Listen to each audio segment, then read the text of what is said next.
ಕಾಫಿನಾಡು ಚಿಕ್ಕಮಗಳೂರಿನಲ್ಲಿ ಬ್ಯಾಂಕ್ನಲ್ಲೇ ಚಿನ್ನ ಸ್ವಾಹ ಮಾಡಲಾಗಿದೆ. ಸತ್ತವರ ಹೆಸರಲ್ಲೂ ಲೋನ್ ಸ್ವಾಹ ಮಾಡಲಾಗಿದೆ. ಖತರ್ನಾಕ್ ಸಿಬ್ಬಂದಿ ಕೊನೆಗೂ ಅಂಧರಾಗಿದ್ದಾರೆ. ಇದು ಬೇಲಿಯೇ ಎದ್ದು ಹೊಲಮೇಯ್ದ ಕಥೆ. ಎಳೆಯಾಗಿ ನಿಮ್ಮ ಮುಂದೆ ಈ ಕಥೆಯನ್ನು ಬಿಚ್ಚಿಡ್ತಾ ಹೋಗ್ತೀವಿ. ಗ್ರಾಹಕರು ಅಡವಿಟ್ಟ ಅಸಲಿ ಚಿನ್ನ ಮಾರಿ ನಕಲಿ ಚಿನ್ನ ಇಟ್ಟಿದ್ರು ಸಿಬ್ಬಂದಿ. ಸತ್ತವರ ಹೆಸರಲ್ಲೂ ಸಾಲದ ದರ್ಬಾರನ್ನು ಮಾಡಲಾಗಿತ್ತು.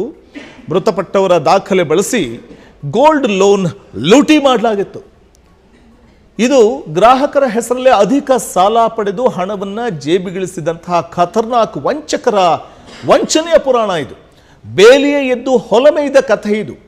ಪೊಲೀಸರು ತನಿಖೆ ನಡೆಸುವಂತಹ ಸಂದರ್ಭದಲ್ಲಿ ಅಸಲಿ ಕಹಾನಿ ಹೊರಬಿದ್ದಿದೆ. ಬ್ಯಾಂಕ್ ಮ್ಯಾನೇಜರ್ ಸೇರಿ 5 ವಿರುದ್ಧ ಎಫ್ಐಆರ್ ಕೂಡ ದಾಖಲಾಗಿದೆ. ಕಷ್ಟಕಾಲದಲ್ಲಿ ಸಹಾಯಕ್ಕೆ ಬರಲಿ ಅಂತ ಜನಸಾಮಾನ್ಯರು ತಮ್ಮ ಬಳಿ ಇದ್ದಂತಹ ಒಡವೆಗಳನ್ನು, ಚಿನ್ನವನ್ನು ಒಂದು ನಂಬಿಕೆ ಇಟ್ಕೊಂಡು ಬ್ಯಾಂಕ್ನಲ್ಲಿ ಇಡ್ತಾರೆ. ತಮ್ಮ ಬಂಗಾರವನ್ನು ನಂಬಿಕೆಯಿಂದ ಬ್ಯಾಂಕ್ನಲ್ಲಿ ಇಡ್ತಾರೆ. ಆದರೆ ಇದೊಂದು ರೀತಿಯಲ್ಲಿ ಬೇಲಿಯೇ ಎದ್ದು ಹೊಲಮೇಯ್ದ ಕಥೆ. ಬ್ಯಾಂಕ್ನಲ್ಲಿ ಇದ್ದಂತಹ ಸಿಬ್ಬಂದಿಯೇ ಆ ರೀತಿ ವರ್ತಿಸಿದರೆ ಯಾವ ನಂಬಿಕೆ ಮೇಲೆ ಬ್ಯಾಂಕ್ನಲ್ಲಿ ಒಡವೆ ಇಡೋದು, ಚಿನ್ನ ಇಡೋದು ಅಥವಾ ಬೆಳ್ಳಿ ಇಡೋದು? ಇದು ಸಕಾಲಕ್ಕಾಗುತ್ತೆ ಅಂತ ಇಟ್ಟಂತಹ ಚಿನ್ನ ಬೆಳ್ಳಿಯನ್ನು ಬ್ಯಾಂಕ್ನಲ್ಲಿ ಇದ್ದಂತಹ ಸಿಬ್ಬಂದಿಯೇ ಅದನ್ನು ಹೊತ್ತೊಯ್ತಾರೆ ಅಂತಂದರೆ, ವಂಚನೆ ಮಾಡ್ತಾರೆ ಅಂದರೆ ಸಹಜವಾಗಿಯೇ ಕಾಡುವಂಥ ಪ್ರಶ್ನೆ ಇದು. ಸತ್ತವರ ಹೆಸರಲ್ಲೂ ಸಾಲದ ದರ್ಬಾರ್ ಇದು. ಸೆಂಟ್ರಲ್ ಬ್ಯಾಂಕ್ ಆಫ್ ಇಂಡಿಯಾ ಈ ಒಂದು ಬ್ಯಾಂಕ್ನಲ್ಲಿ ಗ್ರಾಹಕರ ಹೆಸರಲ್ಲೇ ಅದು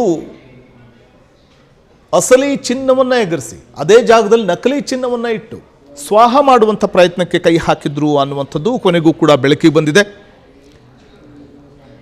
ಸೆಂಟ್ರಲ್ ಬ್ಯಾಂಕ್ ಆಫ್ ಇಂಡಿಯಾ ಶಾಖೆಯಲ್ಲಿ ಗ್ರಾಹಕರ ಚಿನ್ನವನ್ನೇ ಸಿಬ್ಬಂದಿ ಗುಳುಂ ಸ್ವಾಹ ಮಾಡಿದ್ದಾರೆ.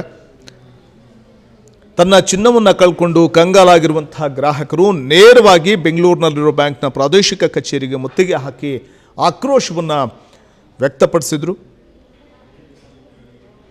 ನಾವು ಸಾಲದ ಹಣವನ್ನು ಬಡ್ಡಿ ಸಮೇತ ಕಟ್ಟಿದ್ದೀವಿ, ನಮ್ಮ ಚಿನ್ನ ನಮಗೆ ವಾಪಸ್ ಕೊಡಿ ಅಂತ ಪಟ್ಟು ಹಿಡಿದು ಕೂತಿದ್ದಾರೆ. ಕಳೆದ 4 ವರ್ಷಗಳಿಂದ ಬ್ಯಾಂಕ್ ಸಿಬ್ಬಂದಿ ನಮ್ಮನ್ನು ಯಾಮಾರಿಸ್ತಾ ಇದ್ದಾರೆ ಅಂತ ಗ್ರಾಹಕರು ಆರೋಪ ಮಾಡ್ತಾ ಇದ್ದಾರೆ. ಈ ಸಂಬಂಧ ಬೆಂಗಳೂರು ಕಚೇರಿಗೆ ಮುತ್ತಿಗೆ ಹಾಕಿ ತಮ್ಮ ಅಸಮಾಧಾನವನ್ನು ವ್ಯಕ್ತಪಡಿಸಿದ್ದಾರೆ. ತಮ್ಮ ಚಿನ್ನವನ್ನು ಕಳ್ಕೊಂಡು ಕಂಗಾಲಾಗಿರೋ ಗ್ರಾಹಕರು ನೇರವಾಗಿ ಬೆಂಗಳೂರಿನ ಬ್ಯಾಂಕ್ನ ಪ್ರಾದೇಶಿಕ ಕಚೇರಿಗೆ ಮುತ್ತಿಗೆ ಹಾಕಿದ್ದಾರೆ. ನಾವು ಸಾಲದ ಹಣವನ್ನು ಬಡ್ಡಿ ಸಮೇತ ಕಟ್ಟಿದ್ದೀವಿ, ನಮ್ಮ ಚಿನ್ನ ನಮಗೆ ವಾಪಸ್ ಕೊಡಿ ಅಂತ ಪಟ್ಟು ಹಿಡಿದು ಕೂತ್ಕೊಳ್ಳುವಂಥ ಒಂದು ಪ್ರಸಂಗ ಇದೀಗ ಎದುರಾಗಿದೆ. ಕಳೆದ 4 ವರ್ಷಗಳಿಂದ ಬ್ಯಾಂಕ್ ಸಿಬ್ಬಂದಿ ಇದೇ ರೀತಿ ನಾವು ಚಿನ್ನ ಕೇಳಿದ್ರೆ, ವಾಪಸ್ ಕೊಡಿ ಅಂತ ಕೇಳಿದ್ರೆ ಇದೇ ರೀತಿ ಏಮಾರಿಸ್ತಾ ಇದ್ದಾರೆ ಅನ್ನುವಂಥ ಆಕ್ರೋಶವನ್ನು ವ್ಯಕ್ತಪಡಿಸ್ತಾ ಇದ್ದಾರೆ. ಅಷ್ಟಕ್ಕೂ ಏನಿದು ಮಹಾ ಮೋಸ, ಹೇಗಾಯಿತು ಈ ವಂಚನೆ ಅನ್ನುವಂಥದ್ದನ್ನು ನಾವು ನೋಡ್ತಾ ಹೋದರೆ 2020ರಿಂದ 2025ರವರೆಗೆ ಈ ವಂಚನೆ ಅವ್ಯಾಹತವಾಗಿ ನಡೆದಿದೆ. ಚಿಕ್ಕಮಗಳೂರು ಶಾಖೆಯಲ್ಲಿ ಬ್ಯಾಂಕ್ ಮ್ಯಾನೇಜರ್ ಸಂದೀಪ್, ಸಿಬ್ಬಂದಿ ನಾರಾಯಣಸ್ವಾಮಿ ಸೇರಿದಂತೆ 5 ವಿರುದ್ಧ ಚಿಕ್ಕಮಗಳೂರು ಪೊಲೀಸ್ ಠಾಣೆಯಲ್ಲಿ ದೂರು ದಾಖಲಾಗಿದ್ದು ಎಫ್ಐಆರ್ ಕೂಡ ಆಗಿದೆ. ಇದನ್ನು ಇಲ್ಲಿ ನಾವು ಗಮನಿಸ್ತಾ ಹೋದಂತೆ ಇದೆಲ್ಲವೂ ಕೂಡ ಇದೀಗ ಬೆಳಕಿಗೆ ಬಂದಿದ್ದು. ಗ್ರಾಹಕರು ನಾವು ಮೋಸ ಹೋಗಿದ್ದೀವಿ, ನಮ್ಮ ಚಿನ್ನವನ್ನು ವಾಪಸ್ ಕೊಡಿ ಅಂತ ಪಟ್ಟು ಹಿಡಿದು ಕೂತಿದ್ದು ಬೆಂಗಳೂರಿನ ಪ್ರಾದೇಶಿಕ ಕಚೇರಿಗೆ ಮುತ್ತಿಗೆ ಹಾಕಿ ಆಕ್ರೋಶವನ್ನು ಹೊರಹಾಕಿದ್ದಾರೆ. ಕ್ಷಣ ಕ್ಷಣದ ಸುದ್ದಿಗಳಿಗಾಗಿ ಫ್ರೀಡಂ ಟಿವಿ ಸಬ್ಸ್ಕ್ರೈಬ್ ಮಾಡಿ, ಲೈಕ್ ಮಾಡಿ ಹಾಗೂ ಫಾಲೋ ಮಾಡಿ. ಹೊಸ ಸುದ್ದಿಗಳ ನೋಟಿಫಿಕೇಶನ್ಗಾಗಿ ಬೆಲ್ ಐಕಾನ್ ಮೇಲೆ ಕ್ಲಿಕ್ ಮಾಡಿ.